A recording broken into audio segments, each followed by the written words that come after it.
Welcome back to another episode of Infidelity Tales Lab. We're thankful for your continued viewership.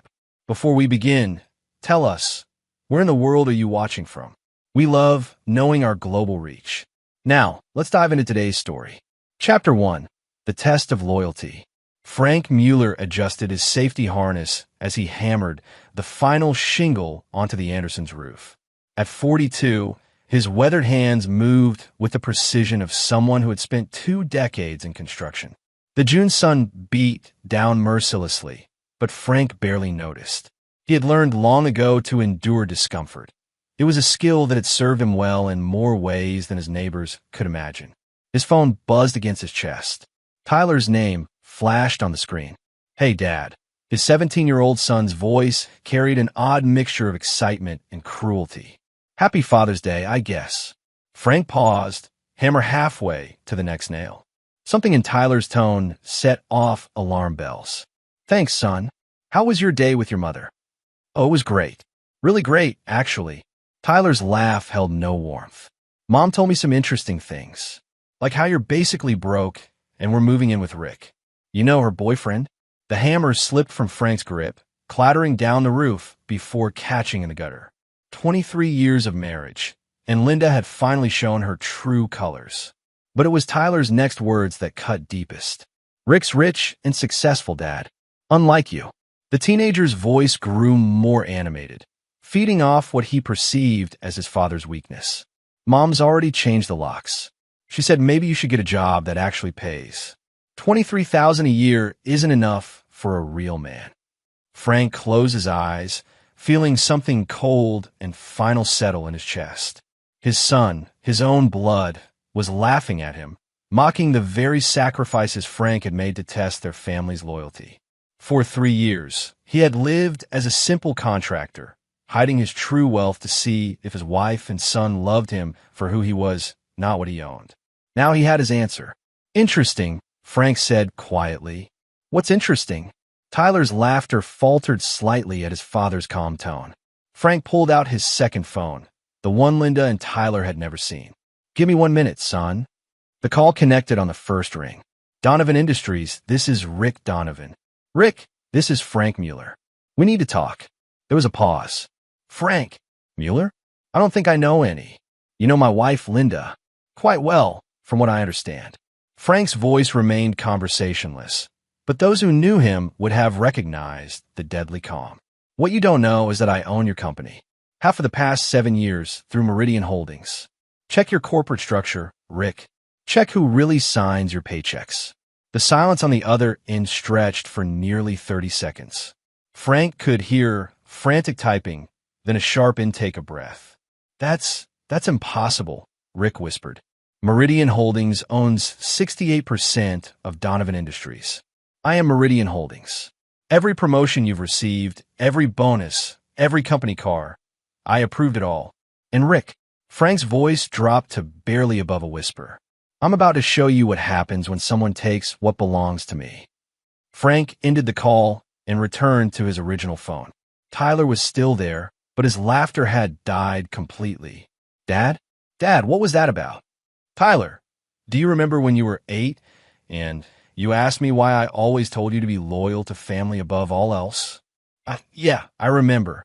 I told you that loyalty isn't just about standing by someone when it's easy. It's about choosing them when the whole world gives you reasons not to." Frank began gathering his tools, each movement deliberate and precise. "Your mother failed that test. And son, so did you." "What are you talking about?" "Dad, you're scaring me." Frank climbed down from the roof with practiced ease. "You should be scared, Tyler, because in about 6 hours, you're going to understand that the man you just mocked, the father you just betrayed, isn't the man you thought he was." He hung up and made his second call of the day. "Morrison, it's Frank. Execute Protocol 7. "Yes, all of it." "And Morrison, make sure Linda and her boyfriend understand that I don't just take what's mine back. I take everything." Chapter 2. The Empire in Shadow. Frank's home, the modest 3-bedroom ranch that Linda had always complained about, sat empty and violated. The changed locks were a nice touch, he thought as he stood in his driveway. It showed just how little Linda understood about who she was really dealing with. Instead of forcing his way in, Frank drove across town to a building Linda had never seen. A sleek glass tower that housed the headquarters of Meridian Holdings. His real office was on the 40th floor, behind doors that required biometric scanners and security clearances Linda couldn't have imagined. Morrison Webb, his chief operations officer and the only person who knew the full extent of Frank's empire, was waiting with files spread across the conference table. "It's done," Morrison said without preamble. "Donovan's been removed as CEO effective immediately." The board meeting was enlightening. Frank nodded, settling into his chair. Morrison had been with him for 15 years, ever since Frank had pulled him out of a corporate scandal that would have destroyed his career. Loyalty, once earned, was rewarded generously in Frank's world. "Tell me about Rick Donovan." Morrison opened the first file. Rick Donovan, 45 years old. MBA from Northwestern, divorced twice, no children. He's been CEO of Donovan Industries for 8 years, believing he earned the position through merit. Morrison's slight smile suggested otherwise. What he doesn't know is that we acquired the company specifically to test his capabilities. He's competent but unremarkable. His salary is $400,000 annually, plus bonuses. His penthouse apartment costs $6,000 a month. His cars are leased through the company, and his country club membership is corporate sponsored. "All of which I've been paying for," Frank said. "And Linda Marie Mueller, née Patterson, 40 years old, community college dropout. She worked as a receptionist at Patterson Marketing when you met her, a company that, incidentally, we acquired 2 years after your marriage." Morrison's expression remained neutral, but Frank caught the implication. "You've been watching her that long? You asked me to monitor potential security risks to your identity. A wife with expensive tastes and flexible morals qualified." Morrison turned to another file. "She's been seeing Donovan for 8 months. She believes he's her ticket to the lifestyle she's always wanted.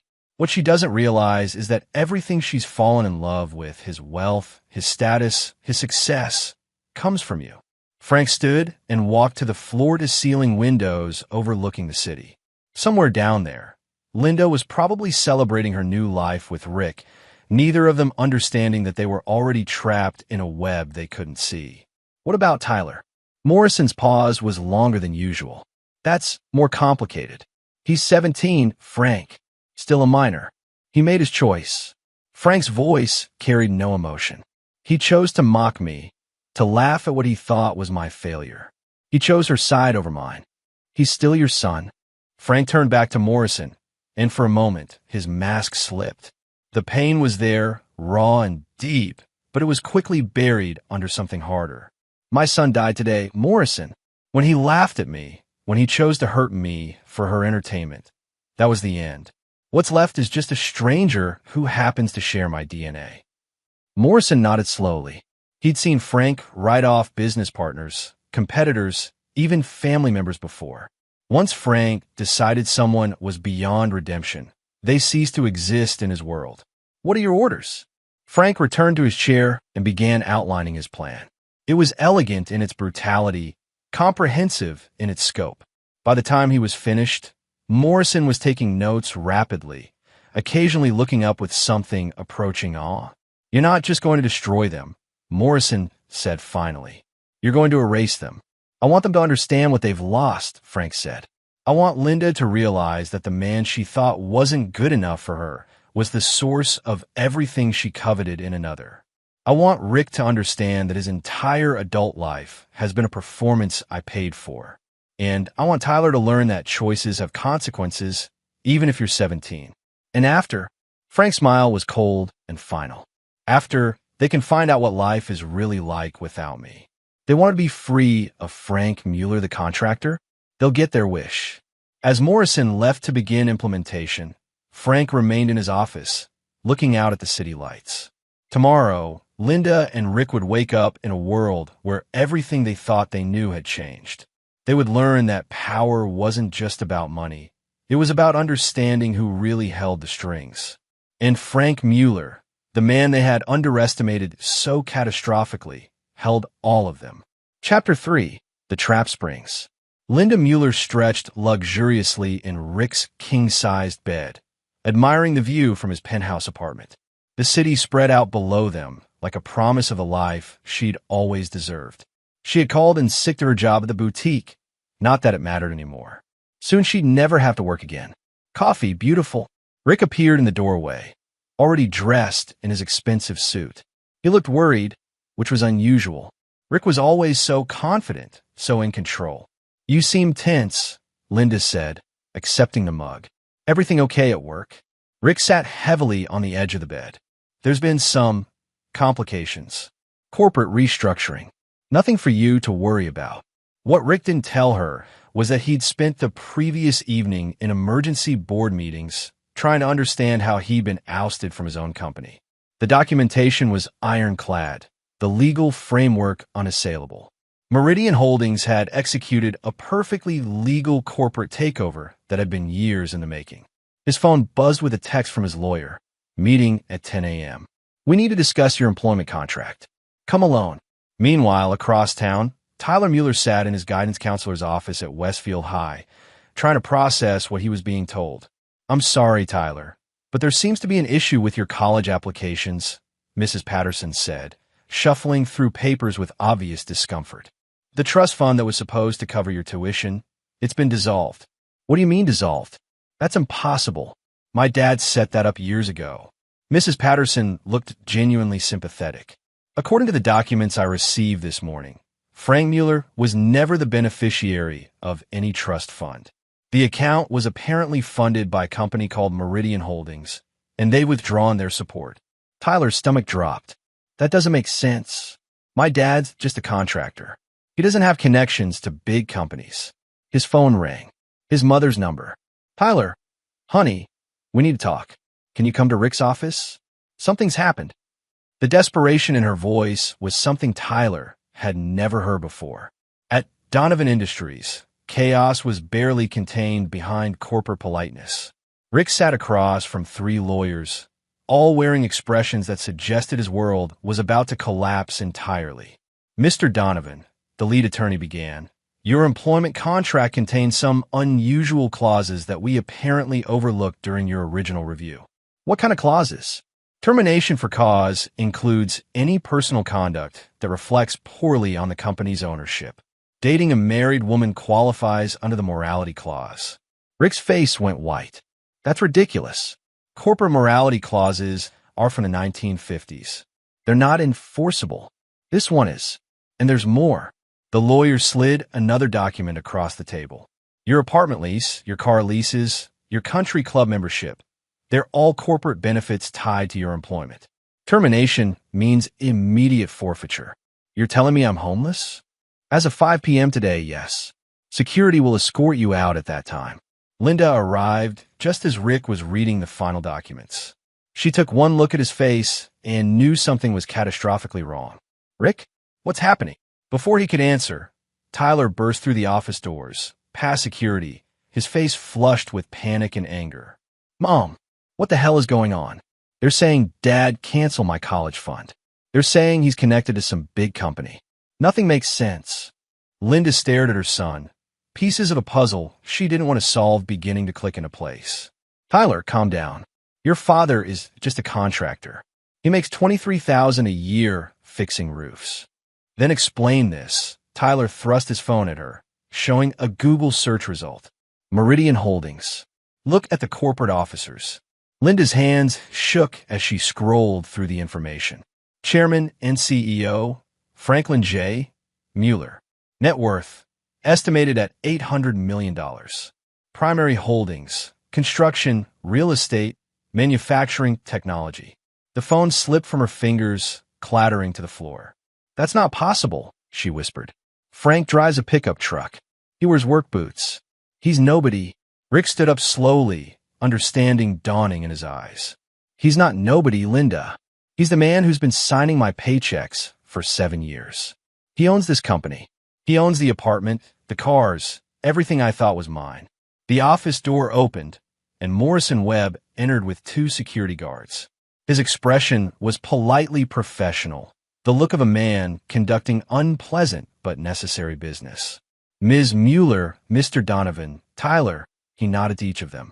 I'm Morrison Webb, representing Meridian Holdings. I have some documents for you to review. He placed 3 envelopes on the desk. These contain the terms of your separation from Mr. Mueller's life. I strongly suggest you read them carefully. Linda's envelope contained divorce papers and an eviction notice. Rick's contained his termination letter and a lawsuit for corporate asset misuse. Tyler's contained documentation that his college trust fund had never legally existed. It had been a corporate scholarship program that was now discontinued. This is insane, Linda said, her voice rising to near hysteria. You can't just destroy people's lives because of a relationship. Morrison's smile was thin and cold. Mrs. Mueller, your husband spent 3 years living below his means to test your loyalty. You failed that test spectacularly. These aren't punishments. They're simply the natural consequences of your choices. He turned to leave, then paused at the door. Oh, and one more thing. Mr. Mueller asked me to tell you that the locks on the house have been changed back. He'll be home at 6 if you'd like to collect your belongings. I wouldn't suggest staying long. As Morrison left, the 3 conspirators stared at each other in growing horror, finally understanding that they hadn't just betrayed a simple contractor. They had betrayed a man who owned half the city and who had just declared war on them all. Chapter 4. The Reckoning Begins. Frank stood in his kitchen, methodically preparing dinner for one. The house felt different now, cleaner somehow, as if removing Linda's presence had purged it of something toxic. He'd had the locks changed back, not to keep her out, but to make a point. This was still his house, bought with his money, maintained by his labor. Everything she'd taken for granted had always been his. The front door rattled with frantic knocking at exactly 6:15 p.m. Frank smiled slightly. Linda had never been punctual, but desperation apparently improved her timing. He opened the door to find all 3 of them. Linda, wild-eyed and disheveled. Rick, no longer wearing his expensive suit, but cheap clothes that revealed how ordinary he really was. And Tyler, looking young and scared for the first time in years. Frank, please, Linda began, pushing past him into the house she'd locked him out of that morning. We need to talk. There's been some kind of mistake. No mistake. Frank closed the door and leaned against it, arms crossed. Everything that's happened today was planned 3 years ago, the day I decided to test whether my family loved me or just loved what they thought I could provide. Tyler stepped forward, tears in his eyes. Dad, I'm sorry. I didn't mean what I said. I was just upset, and Mom said. Tyler. Frank's voice cut through his son's, pleading like a blade. Do you remember last Christmas when you asked me why I never talked about my work? Tyler nodded miserably. I told you that some things were complicated, and you said you didn't care because complicated things were boring. Frank's gaze never wavered from his son's face. Today you learned that boring, complicated things like corporate structures and trust funds are what determine whether you get to go to college. Do you understand now why I try to teach you to look deeper than surface appearances? Dad, please. You chose your side, Tyler. When you call me today, you weren't just repeating your mother's words. You were enjoying hurting me. You laughed at what you thought was my failure. Rick finally found his voice. Look, Frank, I didn't know Linda was married when we started dating. She told me you were separated. Frank turned his attention to Rick, and the man unconsciously stepped backward. Rick, in 7 years of working for me, you never once wondered how a small construction company could afford to give you such generous compensation. You never questioned why your performance reviews were always exemplary despite your obvious limitations. I earned my position. You earned nothing. I gave you that position because I wanted to study you. I wanted to understand what kind of man my wife would choose over me. Frank's smile was devoid of warmth. Turns out, she chose someone even more ordinary than she thought I was. Linda moved closer to her husband, desperation making her bold. Frank, I made a mistake. I see that now. But we've been married 23 years. That has to count for something. It counted for 3 years, Linda. 3 years where I lived in this modest house, drove an old truck, and worked with my hands to see if you loved Frank Mueller or just loved what Frank Mueller could buy you. Frank's voice remained conversational, but there was steel underneath. Every time you complained about money, every time you looked at me with disappointment, Every time you hinted that I wasn't enough, I was testing you. And Linda, you failed every single test. He walked to the kitchen and returned with a stack of photographs. Do you recognize these? Linda's face went pale as she flipped through images of herself and Rick at restaurants, hotels, shopping trips. Every moment of their affair had been documented with professional precision. I've known about your relationship for 8 months, Frank continued. I could have stopped it at any time. I chose not to because I wanted to see how far you'd go. I wanted to see if you'd ever feel guilty enough to confess, or if you'd respect our marriage enough to end it before pursuing someone else. You were watching me? Linda's voice was barely a whisper. I was giving you every opportunity to prove me wrong. Right up until today, I hoped you might surprise me. Tyler looked between his parents, finally beginning to understand the magnitude of what was happening. Dad, what happens now? Frank's expression softened for just a moment, and Tyler saw a flash of the father he remembered from childhood. Then it was gone, replaced by something harder and more final than anything Tyler had ever seen. Now you learn to live with the consequences of your choices. All of you. He opened the front door. You have 30 minutes to collect whatever belongs to you personally. Linda, your clothes and jewelry, the jewelry I didn't buy. Rick, nothing in this house belongs to you, so you can wait outside. Tyler. Frank paused, looking at his son for what both of them somehow knew would be the last time. Take whatever reminds you of who you used to be before today. As they scrambled to gather their belongings, Frank made one final call. Morrison? Yes, they're here now. Activate Phase 2 tomorrow morning. And Morrison? Make sure they understand that this was just the beginning. Chapter 5, The Web Titans. 3 weeks had passed since the confrontation, and the full scope of Frank's revenge was beginning to reveal itself. Linda had moved into a studio apartment across town, the only place she could afford after being fired from the boutique. The official reason was downsizing, but she suspected the truth was more complicated. Everything in her life seemed to be falling apart with mechanical precision. Tyler was staying with his mother, sleeping on her couch and trying to understand how his entire future had vanished overnight. His friends at school treated him differently now, distant and awkward, ever since the story of his father's true identity had spread through their small community. Rick had disappeared entirely. Linda hadn't heard from him since the day they'd been escorted from the Donovan Industries building. Her calls went straight to voicemail. It was as if he'd simply been erased. She was about to discover that erasure was exactly what had happened. Morrison Webb sat in his office, reviewing the reports from his field teams. Frank's instructions had been specific, systematic destruction, but nothing that could be traced back to them directly. Everything had to appear to be natural consequences, market forces, or simple bad luck. Rick Donovan has been neutralized, his assistant reported. His credit has been destroyed through legitimate debt collection agencies. Apparently, he had several outstanding loans we weren't aware of. The default cascade was efficient. Morrison nodded. Rick's financial destruction had been artfully orchestrated. Old debts have been sold to aggressive collection agencies. Credit reports have been updated to reflect previously unreported delinquencies, and legal notices have been filed in jurisdictions where Rick was unlikely to respond in time.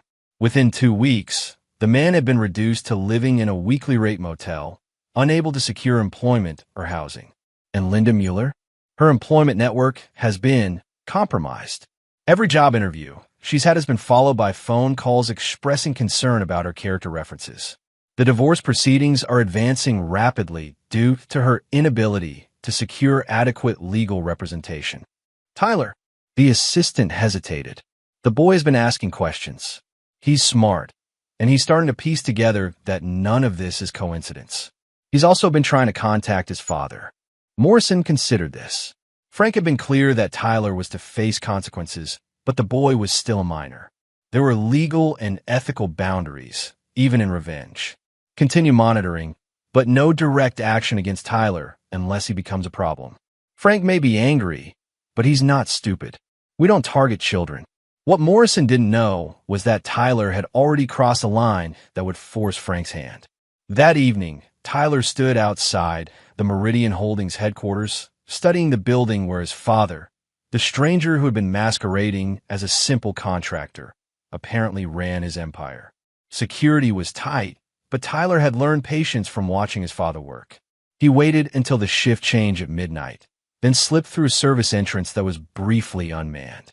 The 40-floor climb took him nearly an hour, but he was determined to confront Frank in his real environment, away from the modest house that now seemed like an elaborate stage set.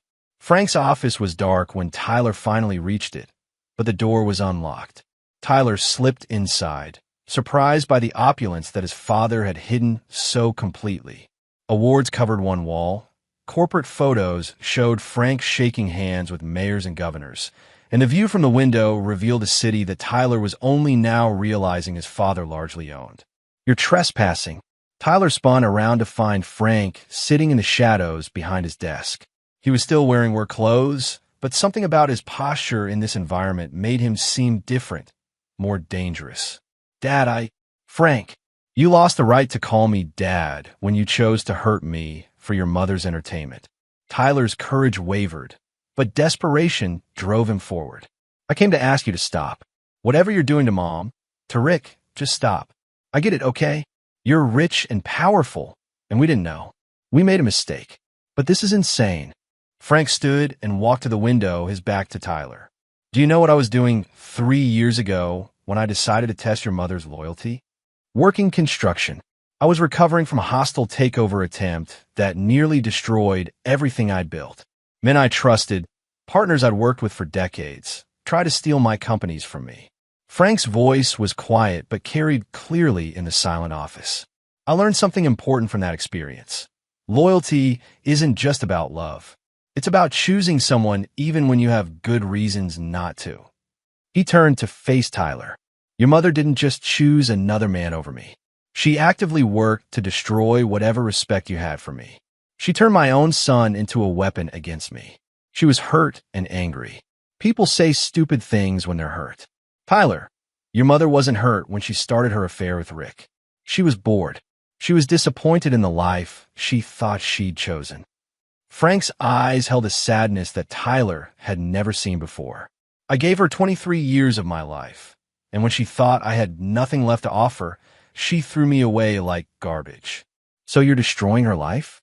Destroying Rick's life? What kind of person does that?" Frank's expression hardened. "The kind of person who doesn't accept betrayal. The kind of person who believes actions have consequences." Tyler stepped closer to his father's desk, desperate to reach whatever remained of the man who had taught him to ride a bike and helped him with homework. "What about me, Dad? I'm your son. Doesn't that mean anything?" For a moment, Frank's mask slipped entirely. Tyler saw pain, disappointment, and something that might have been love. Then it was gone. "You stopped being my son when you chose to mock me. When you laughed at what you thought was my failure. When you decided that a stranger's money was more important than your father's love. I was 17. I was stupid and angry, and I didn't understand. You understood enough to hurt me deliberately. You understood enough to choose your mother's side over mine." Frank walked around the desk until he was standing directly in front of Tyler. "I spent your entire childhood teaching you about loyalty, about family, about choosing character over comfort. The moment you were tested, you failed." Tyler felt tears streaming down his face. "So that's it? You're just going to pretend I don't exist?" "Tyler, you made that choice first. You called me on Father's Day to tell me I wasn't good enough, that another man was replacing me, that my own son thought I was a failure." Frank's voice remained steady, but Tyler could see the cost of this conversation in his father's eyes. "You can't unmake that choice. You can't take back that laughter. People change. People grow up. I could." "No." Frank's finality was absolute. "Some bridges, once burned, can't be rebuilt. Some trust, once broken, can't be repaired. You're 17, Tyler. In 8 months, you'll be an adult. You'll face the world with the character you've chosen to develop, and you'll live with the consequences of the choices you've made." Tyler stared at his father, seeing a stranger who wore a familiar face. "You're really going to let Mom destroy herself rather than forgive her?" "Tyler, I'm not destroying your mother. I'm simply withdrawing my protection from the consequences of her choices. For 23 years, I shielded her from the real world. Now she gets to experience it without me." Frank walked back to his chair and sat down, effectively dismissing his son. Security will escort you out. Don't come back. Tyler reached the door before turning back one last time. I used to think you were the best man I knew. Frank didn't look up from the papers on his desk. I used to think you were my son. After Tyler left, Frank sat alone in his office until dawn, staring out at the city lights and wondering if there was a price too high to pay for absolute loyalty. He decided there wasn't. Chapter 6. No Mercy. The Riverside Community Center was hosting its weekly support group for families in crisis, and Linda found herself sitting in a circle of folding chairs, surrounded by people whose lives had also imploded in various ways. She'd been attending for 2 weeks, partly for the free coffee and partly because it was the only place where her story didn't sound. "Linda, would you like to share this week?" asked Dr. Patricia Vance, the volunteer counselor who ran the group. Linda looked around at the familiar faces, single mothers, unemployed fathers, elderly people struggling with medical bills.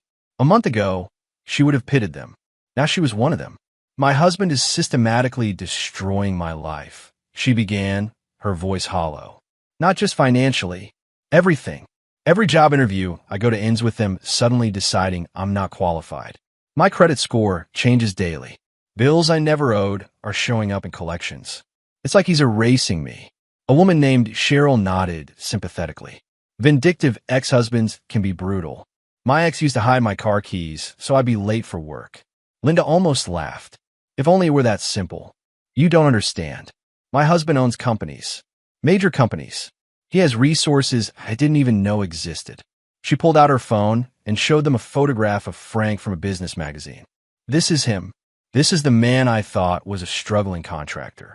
The group stared at the image of Frank shaking hands with the governor at some corporate event, wearing a tailored suit that cost more than Linda's monthly rent. "Jesus," whispered Bob, a laid-off factory worker. "That's your husband?" For 23 years, he pretended to be ordinary. He lived in a modest house, drove an old truck, worked construction jobs. I had no idea he was worth hundreds of millions of dollars.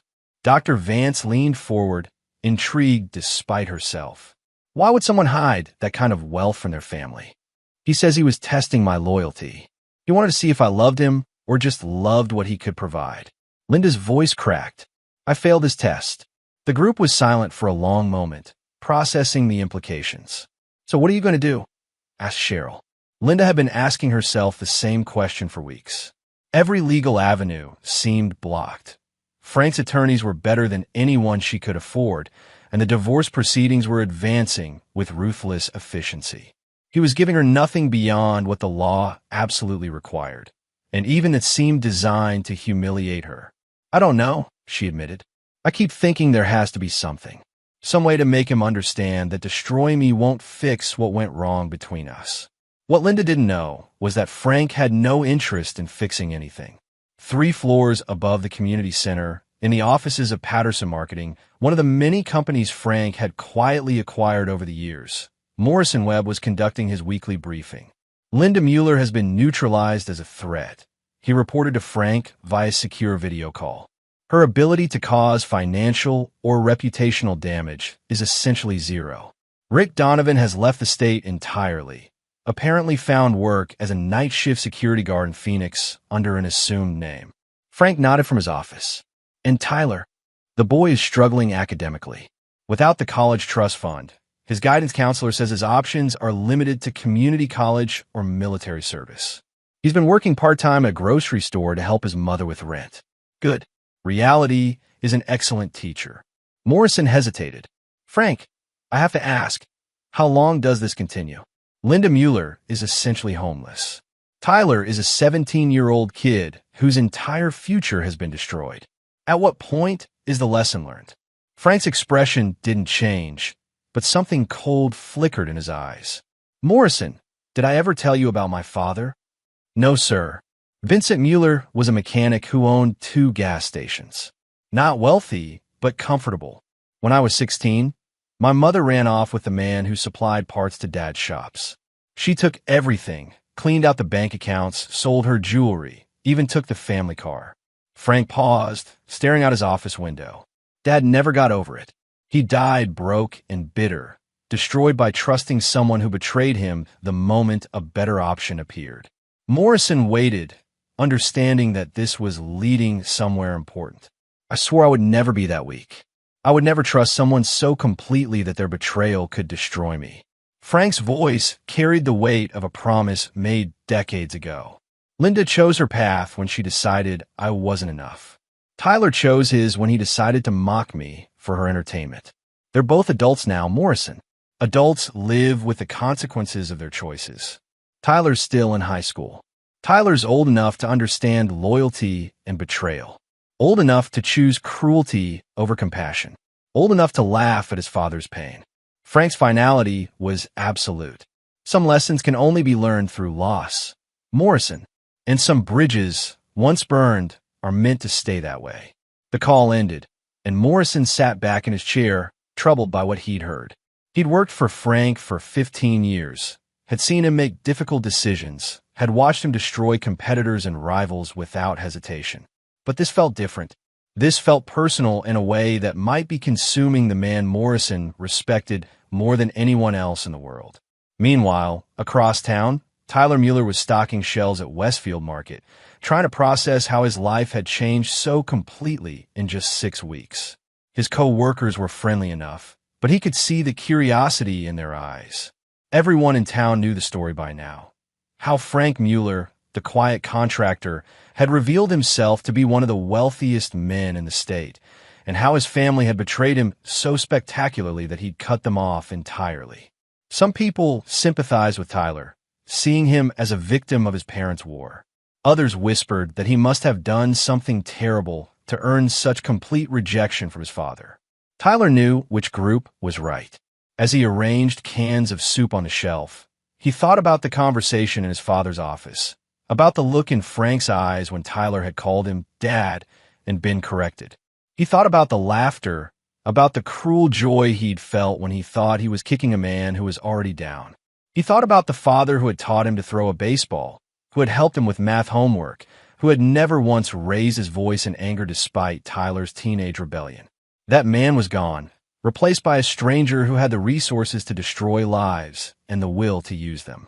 Tyler was beginning to understand that some mistakes were too big to fix, some words too cruel to take back, and some fathers too powerful to forgive. Chapter 7. The Price of Pride. 6 months after Father's Day, Linda Mueller stood in the lobby of the Riverside Hotel, holding a cleaning cart and trying to invisible. The hotel was one of the nicer establishments in town. 4 stars, business clientele, the kind of place she'd once stayed during weekend getaways with Frank. Now she cleaned the rooms. The irony wasn't lost on her that the hotel was owned by Meridian Holdings, Frank's company. Every paycheck she received, every hour she worked, was ultimately at his discretion. He could fire her with a phone call, but he didn't. Instead, he let her work, let her earn just enough to survive in her studio apartment, let her maintain the barest threads of dignity while knowing that her survival depended entirely on his continued tolerance.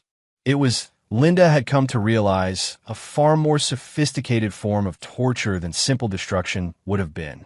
"Linda, you've got the penthouse today," said Sandra, the head of housekeeping. There was sympathy in her voice. Everyone knew Linda's story by now, and most of the staff felt sorry for her. The guest checked out early, so it should be straightforward. Linda nodded and pushed her cart toward the elevator.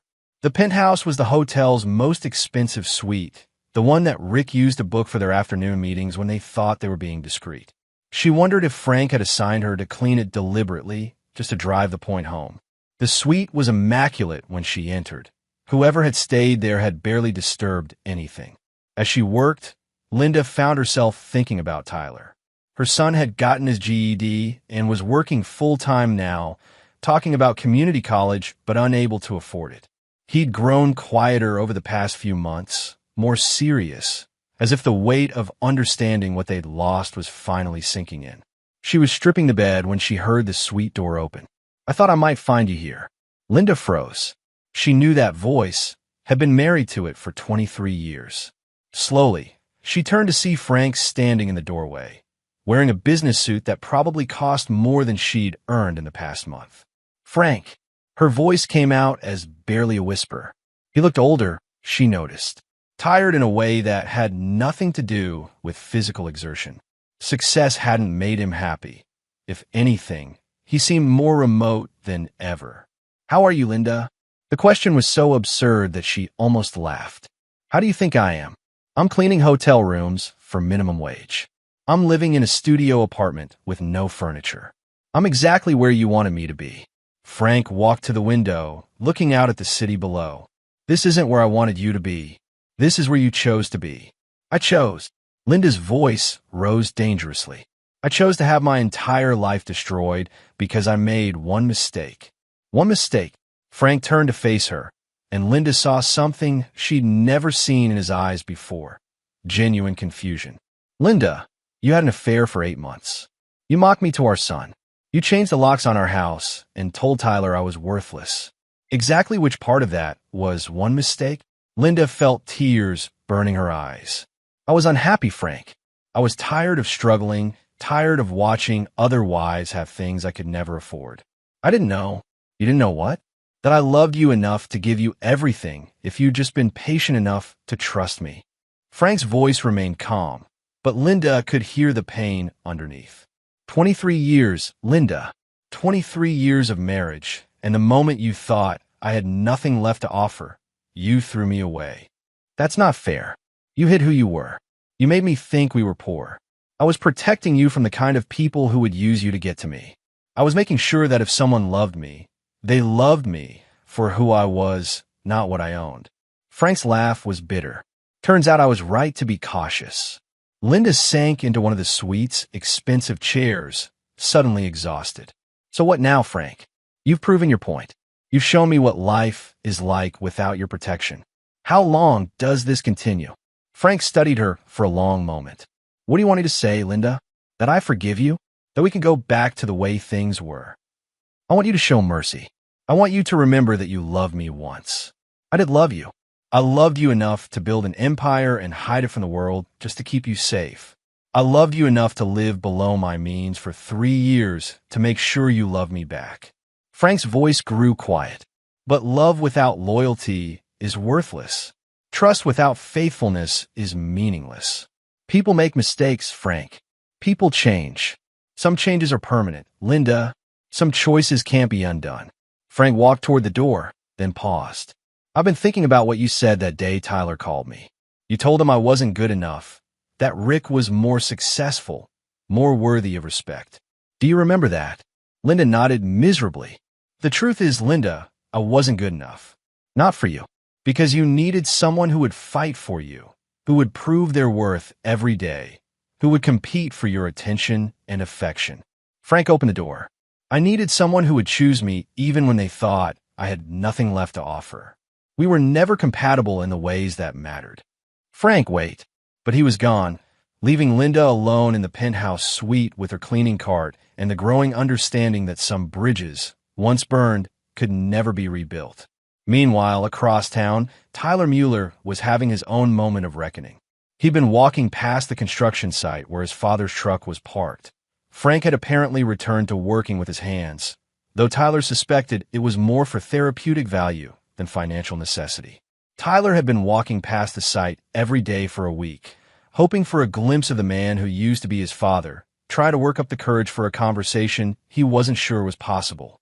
Today, Frank was sitting on the tailgate of his truck, eating lunch alone. Tyler approached slowly, half expecting to be turned away. "Hello, Frank." Frank looked up, his expression unreadable. "Tyler, can we talk?" Frank gestured to a stack of lumber nearby. Tyler sat down, suddenly aware of how different they both looked.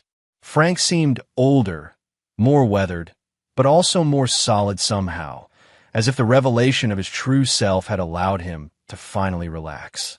Tyler, meanwhile, felt smaller than he had at 17, diminished by months of understanding the magnitude of his mistakes. "I got my GD, Tyler said finally. "I know. Congratulations. I'm working full-time now, trying to save money for community college." Frank nodded but didn't respond. "I understand now," Tyler continued, "what I did to you, what Mom did to you. I understand why you can't forgive us." "Do you?" Tyler met his father's eyes. "You spent 3 years testing whether we loved you, or just loved what you could provide. We failed. We failed spectacularly. Yes, you did. I keep thinking about that phone call. About how happy I was to hurt you. About how I laughed when I thought you were weak. Tyler's voice cracked. I don't know who that person was, but I don't want to be him anymore. Frank studied his son for a long moment. Growing up is recognizing that some things can't be fixed, Tyler. Some words can't be taken back. Some trust can't be rebuilt. So, there's nothing? No way back. Frank's expression softened slightly, and for a moment Tyler saw a flash of the father he remembered. Then it was gone. Tyler, the boy who called me on Father's Day and laughed at my pain. That boy was my son. The young man sitting here now, understanding the weight of his choices. You might be someone I could respect, but you're not my son anymore. Tyler felt the finality of it settle over him like a shroud. I understand. I hope you do. I hope you take that understanding and build something better than what you were. Frank stood up, gathering his lunch. But you'll build it without me. As Frank walked away, Tyler remained sitting on the lumber, finally understanding that some consequences were permanent, some losses absolute. His father had taught him one final lesson, that actions have prices, and some prices are too high to ever fully pay. Chapter 8, The Final Gambit. 2 years had passed since the Father's Day phone call that destroyed the Mueller family. Linda had found a strange kind of peace in her diminished circumstances, though she suspected Frank had quietly ensured she wouldn't fall into complete destitution. Her rent was somehow always affordable, her shifts at the hotel were steady, and while she lived simply, she lived. Tyler had surprised everyone, including himself. Working his way through community college while maintaining a full-time job had taught him discipline he'd never possessed as a teenager. He was studying business administration, and his professors frequently commented on his unusual maturity and work ethic. What they didn't know was that every success felt hollow without the approval of the man who had once been his father. Frank had returned to his true nature, a successful businessman who happened to enjoy construction work. He'd sold several companies, consolidated others, and had begun focusing on philanthropic work. The local newspapers occasionally ran stories about anonymous donations to scholarship funds and community programs, but Frank maintained his privacy with the same intensity he'd once used to hide his wealth. On a cold February morning, Tyler made a decision that would either end his exile permanently or give him the closure he desperately needed. He walked into the Meridian Holdings headquarters and asked to see Morrison Webb. Tyler Mueller to see you, sir, the receptionist announced over the intercom. He says it's about his father. Morrison appeared in the lobby 15 minutes later, looking older but still sharp. He studied Tyler with curiosity. The young man had filled out over the past 2 years, looked less like a sullen teenager and more like someone who had learned hard lessons about life. Tyler, this is unexpected. Mr. Webb, I need to ask you something, and I need you to give me an honest answer. Morrison gestured toward his office. I'll listen. They sat across from each other in Morrison's conference room, and Tyler got straight to the point. Is my father having me watched? Morrison's expression didn't change. Why would you think that? Because somehow, every time I've been in real trouble over the past 2 years, help has appeared. When I couldn't afford textbooks, I found an envelope with cash in my locker. When my car broke down, a mechanic offered to fix it for free because he said someone had prepaid the work. When I applied for that scholarship last semester, I was mysteriously selected despite having average grades. Morrison remained silent. I know he's protecting me, Mr. Webb, just like he's protecting Mom. She thinks she's surviving on her own, but I bet if you checked, you'd find that her rent is below market rate. Her job is more secure than it should be, and her medical insurance is better than a hotel cleaning lady should be able to afford. Morrison finally spoke. What makes you think your father would help people who betrayed him so completely? Tyler leaned forward. Because despite everything we did to him, despite how badly we hurt him, he's still my father. And more than that, he's still a good man. He's punishing us, but he's not trying to destroy us completely. Even if that were true, what would you want me to do about it? Tyler pulled out an envelope and placed it on the table. I want you to give him this letter, and I want you to tell him that I'm done accepting his help. Morrison picked up the envelope but didn't open it. Tyler, if your father wanted to communicate with you, you would have done so by now. I know. This isn't about communication. This is about me proving that I've finally learned the lesson he was trying to teach me, which is, Tyler stood up. That real strength comes from standing on your own. That character is what you do when no one is watching, when no one is helping, when you have nothing but your own choices to rely on. He paused at the door. Tell him I said thank you. For everything. Even for the pain. Especially for the pain. After Tyler left, Morrison sat alone with the letter for nearly an hour before calling Frank. We need to meet, Morrison said simply. They met that evening in Frank's office, the same room where Tyler had confronted his father 2 years earlier. Morrison placed the letter on Frank's desk without comment. Frank stared at it for a long moment before opening it. Morrison watched his face as he read, seeing emotions Frank rarely allowed himself to display. Finally, Frank set the letter down. What did you think of him? He's not the same boy who called you that day, Morrison said carefully. He's grown up, learned responsibility, learned consequences. And Linda, she's different too. Quieter. She works hard, doesn't complain, treats her coworkers well. The staff at the hotel respects her. Morrison paused. She asks about you sometimes. Wonders if you're happy. Frank walked to his window, looking out at the city lights. Do you think I was wrong, Morrison? To cut them off so completely? Morrison had been waiting 2 years for this question. I think you did what you thought was necessary to protect yourself from being hurt again. Whether it was right or wrong isn't for me to judge. They destroyed something in me that day, Morrison. The ability to trust completely, to love without reservation. I don't know if that can ever be repaired. Maybe the question isn't whether it can be repaired. Maybe the question is whether you want to try. Frank was quiet for a long time. What did Tyler say when he left? He said to tell you thank you. For everything. Even for the pain. Especially for the pain. Frank closed his eyes. Especially for the pain. He understands now what you were trying to teach him. About choices, about consequences, about character. Morrison moved closer to the window. The question is, what do you want to do with that understanding? Frank picked up Tyler's letter and read it again. Then he walked to his desk and began writing his own letter. Morrison, I want you to deliver this to Tyler tomorrow. And then I want you to arrange a meeting. With Tyler. With both of them. Linda and Tyler. It's time we finish this conversation properly. Morrison took the letter Frank handed him. Are you sure about this? Frank looked older in that moment, worn down by 2 years of anger and isolation. No, but I'm tired of being alone with my righteousness. And maybe Tyler's right. Maybe the lesson has been learned. As Morrison left to arrange the meeting that would determine whether the Mueller family could ever be whole again, Frank stood alone in his office, holding his son's letter and wondering if forgiveness was a luxury he could finally afford, or a weakness he still couldn't risk. Chapter 9. Resurrection. The meeting was set for neutral ground, a small conference room in a downtown office building that Frank owned, but neither Linda nor Tyler had ever seen. Morrison had delivered Frank's letter to Tyler with simple instructions. Tomorrow, 2 p.m., bring your mother. Tyler had found Linda at the hotel in the middle of her shift. When he showed her Frank's handwriting on the envelope, her hands shook so badly she could barely hold it. You want to see us? She whispered. Both of us. Together. Linda sat down heavily in one of the hotel lobby chairs, ignoring the curious glances from guests. Tyler, I don't know if I can do this. It's been 2 years. What if he's still angry? What if he can't forgive us? What if this is just another test we're going to fail? Tyler sat beside his mother, understanding her fear because he felt it too. Mom, we already lost everything. We already know the worst-case scenario. At least this way, we'll finally know where we stand.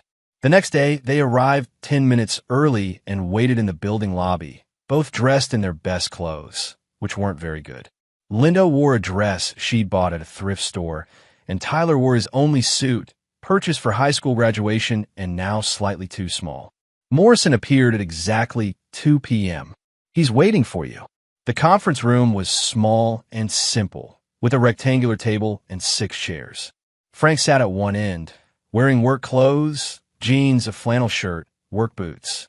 He looked like the man they'd known before everything fell apart, except for his eyes. His eyes held 2 years of accumulated pain and anger and something else that might have been hope. Linda and Tyler sat across from him, suddenly aware of how much they'd both changed. Linda looked older, worn by work and worry, but somehow more authentic than she'd been during her marriage. Tyler looked like a man instead of a boy, carrying himself with a confidence that came from surviving on his own. For a long moment, no one spoke. Finally, Frank broke the silence. "Tyler, I read your letter. I meant every word." "I know you did. That's why I asked you to come." Frank leaned back in his chair. 2 years ago, you were a spoiled teenager who thought mockery was funny and cruelty was acceptable. Today, you're a young man who's worked his way through college while supporting his mother. That's not the same person. Tyler nodded. "I'm not the same person. The person who called you that day was someone I'm ashamed of. Someone who hurt the best man in his life because he thought it was entertaining." Frank turned to Linda. "And you, 2 years ago, you were a woman who thought she deserved more than what she had, who was willing to betray her marriage for the promise of an easier life. Today, you're someone who works hard for minimum wage and treats her coworkers with respect. That's not the same person either." Linda's voice was barely audible. "I understand now what I lost. Not just the money, not just the comfort, but you. I lost the man who loved me enough to give me everything and ask for nothing but loyalty in return." Frank was quiet for a long moment. "Do you know what the worst part was? It wasn't the affair. It wasn't even the mockery. It was the realization that for 23 years, I was married to someone who was just waiting for a better offer." "That's not true," Linda said, tears streaming down her face. "I loved you. You loved the idea of me. You loved what you thought I could provide. But you never loved me enough to trust me, to believe in me when things seemed difficult." Frank's voice remained calm, but the pain was evident. "When you thought I was failing, you didn't stand by me. You replaced me." Tyler spoke up. "What can we do? How we prove that we've changed?" Frank smiled sadly. "Tyler, that's the wrong question. You don't need to prove anything to me anymore. You've both learned to stand on your own, to face consequences, to build character through adversity. That was the lesson. Then why are we here?" Linda asked. Frank stood and walked to the window. "Because I've learned something too. I've learned that being right isn't the same as being happy. That justice isn't the same as peace. That punishing people you once loved doesn't make the love disappear. It just makes it hurt more." He turned back to face them. "I spent 2 years being angry, and I had every right to be angry. But anger is exhausting, and loneliness is expensive, and I've discovered that I'm tired of both." Tyler leaned forward. "What are you saying?" "I'm saying that forgiveness isn't about pretending the past didn't happen. It's about deciding that the past doesn't have to determine the future." Frank returned to his seat. "You both made choices that hurt me deeply. I made choices that punished you severely. We're all different people now because of those choices." Linda found her voice. "Frank, are you saying you can forgive us?" Frank was quiet for a long time, studying both of their faces. "I'm saying that Tyler is no longer the boy who mocked me, and Linda is no longer the woman who betrayed me. You're both people I don't know very well yet, but people I might like to know better." "What does that mean, practically?" Tyler asked. "It means we start over. Not as if the past didn't happen, but acknowledging that people can change, that character can be rebuilt, that trust can be earned again, slowly, carefully, with full understanding of what was lost the first time." Frank reached into his pocket and pulled out 2 keys. "Linda, this is to a house on Maple Street. It's small but comfortable, and it's yours for as long as you want it. Tyler, this is to an apartment near the college. Your tuition has been paid through graduation." Linda stared at the key in her palm. "Frank, I can't accept this. Not after. You can accept it because you've proven you can survive without it. The woman who betrayed me was motivated by greed and fear.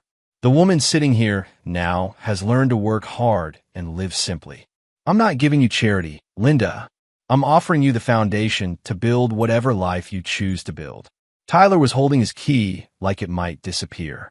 "What about you? What do you fit in this new life we're supposed to build?" Frank's smile was real for the first time in 2 years. "That depends on what kind of people you choose to be going forward. The father you remember is gone. You killed him that day on the phone. But the man sitting here now might be someone you could learn to respect, and who might learn to trust you again. How do we do that? Linda asked. The same way we did everything else, one choice at a time, one day at a time, one conversation at a time. Frank stood up.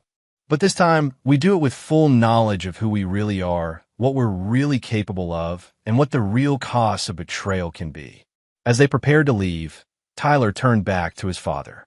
Frank, thank you for the lesson, for the consequences, and for this chance. Frank nodded. Tyler, I was never trying to destroy you. I was trying to save you from becoming someone you couldn't live with. The question now is whether you can become someone I can learn to love again. I'm going to try. That's all anyone can do. 6 months later, Frank received an invitation to Tyler's college graduation. At the bottom, in Tyler's handwriting, was a simple note. I know I'm not your son anymore, but I hope someday I might be someone you're proud to know. Frank wrote back, you already are. And for the first time in 3 years, Frank Mueller, contractor, businessman, and father, smiled without reservation, understanding that some stories end not with revenge or forgiveness, but with the possibility of becoming better than who you were before the breaking began. The choice, as always, was up to them. And there you have it. Another story comes to an end. What did you think? I'd love to hear your thoughts in the comments below. If you enjoy this story, consider joining our community by subscribing. It means the world to us. For more stories like this one, check out the recommended videos on screen. And I'll see you there.